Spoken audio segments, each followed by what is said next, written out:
Stand up right now and balance on one leg for exactly 10 seconds.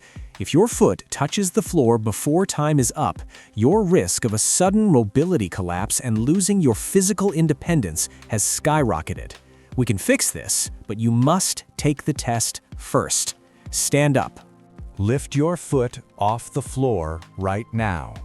Do not hold on to a wall. Do not hold on to a chair.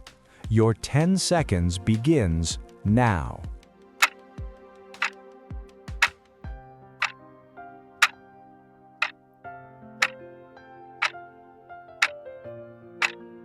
Time.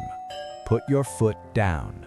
If you made it all 10 seconds, your neurological balance is intact. If you wobbled, dropped your foot, or grabbed a chair, your brain's motor control is showing early warning signs of decay. But here is the good news. Balance can be rebuilt like a muscle. Practice this exact stance safely next to a wall every single morning to restore your motor function. Tell me your time in the comments and subscribe for your daily mobility tests.